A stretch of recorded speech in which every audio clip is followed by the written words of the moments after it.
Chapter 3. The Snatch. Under the blanket, Sophie waited. After a minute or so, she lifted a corner of the blanket and peeped out. For the second time that night, her blood froze to ice, and she wanted to scream, but no sound came out. There at the window, with the curtains pushed aside, was the enormous, long, pale, wrinkly face of the giant person, staring in. The flashing black eyes were fixed on Sophie's bed. The next moment, a huge hand with pale fingers came snaking in through the window. This was followed by an arm as thick as a tree trunk, and the arm, the hand, the fingers were reaching out across the room towards Sophie's bed.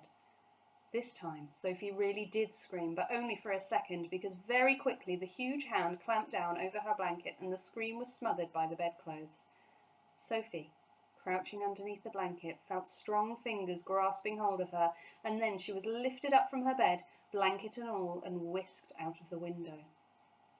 If you can think of anything more terrifying than that happening to you in the middle of the night, then let's hear about it. The awful thing was that Sophie knew exactly what was going on, although she couldn't see it happening. She knew that a monster, or giant, with an enormous long pale wrinkly face and dangerous eyes had plucked her from her bed in the middle of the witching hour and was now carrying her out through the window, smothered in a blanket. What actually happened next was this. When the giant had got Sophie outside, he arranged the blanket so that he could grasp all the four corners of it at once in one of his huge hands, with Sophie imprisoned inside.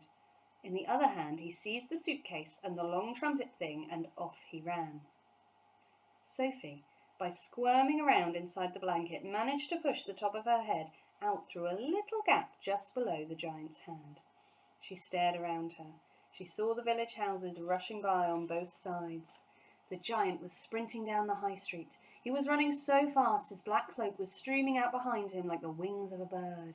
Each stride he took was as long as a tennis court.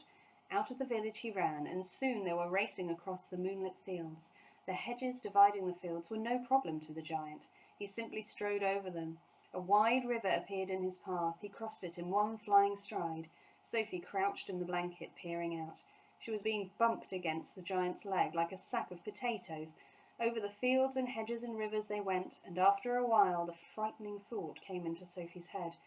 "The giant is running fast," she told herself, "because he is hungry, and he wants to get home as quickly as possible, and then he'll have me for breakfast."